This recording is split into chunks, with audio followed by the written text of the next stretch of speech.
पत्नी बोली सुनो, मैंने आज सपने में देखा कि मुझे 500 रुपये मिले हैं। पप्पू बोला सपने में 500 रुपये, बहुत अच्छा, फिर क्या हुआ? पत्नी बोली मेरी नींद खुल गई।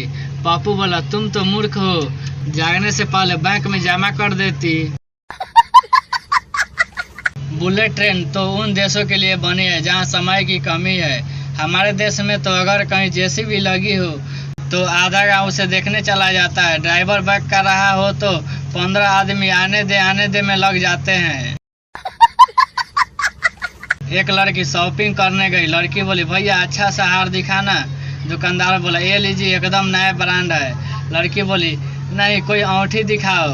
दुकानदार बोला मैडम आप एक हफ्ते से रोज ऐसे ही सब कुछ देखकर चली जाती हो, कुछ लेती क्यों नहीं?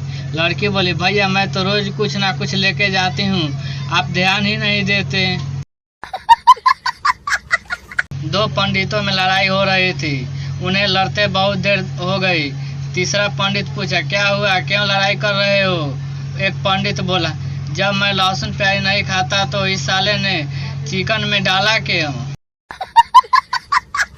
शांता और बांता एक बुजुर्ग की मृत्यु पर शोक सभा में गए। वहां पर एक लड़की आई और शांता के गले लगकर रोने लगी। थोड़ी देर तक बांता यह देखता रहा, फिर लड़की से बोला इधर मेरे पास आ जाओ। वह बुजुर्ग रिश्ते में मेरे भी वही लगते थे जो शांता के लगते थे। आज तक एक बात नहीं समझ आई कि माँ तो सबकी अच्छी होती है, फिर ये इतनी खतरनाक सास कहाँ से आ जाती है। अगर आप हिंदी चुटकुले जोक्स सुनना पसंद करते हैं तो प्लीज इसके जोक चैनल को सब्सक्राइब जरूर करें। इंटरव्यू में पूछा गया रेडियो और अखबार में क्या अंतर है? शर्मा जी बोले सर अखबार में हम पराठे लपेट कर ले जा सकते हैं, रेडियो में नहीं। शादी की चौथी सालगिरह पे पति बोला आज कुछ नया करते हैं। पत्नी बोली आज कोई फिल्म देखे क्या? पति बोला कौन सी? पत्नी बोली कोई डरावनी फिल्म देखने का मन है। पति बोला ठीक है डार्लिंग, अलमारी से हमारी शादी वाला वीडियो निकाल लो। इतने में हो गई लड़ाई। जिधर देखो इश्क के बीमार बैठे हैं, हजारों मर गए लाखों तैयार बैठे हैं। साले बर्बाद होते हैं लड़कियों के पीछे और कहते हैं कि सरकार की वजह से बेरोजगार बैठे हैं। आज एक पुराने दोस्त को फोन किया, उसने नहीं उठाया। फिर मैंने मैसेज भेजा कि पूजा तेरा नंबर मांग रही थी। फिर उसने 30 बार फोन किया, मैंने भी नहीं उठाया।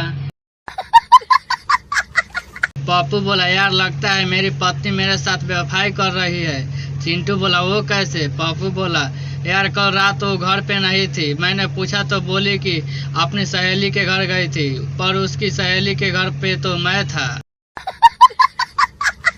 एक बौना अपने सुहाग रात को कमरे में आते ही पत्नी से बोला चल अब घोड़ी बन जा। पत्नी बोली ये कौन सा तरीका है जी? पति बोला अरे पगली ये कोई तरीका नहीं है, दरवाजे की कुंडी लगानी है।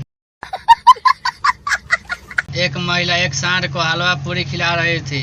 वहां खड़े एक सज्जन को शक हुआ कि यह महिला शायद सांड को गाय समझ रही है। तब सज्जन व्यक्ति ने कहा बहन यह सांड है, गाय नहीं, जो आप इसे पूरी खिला रही है। और यह सांड प्रतिदिन गांव में 3-4 लोगों को सींग मार कर हड्डियां तोड़ देता है।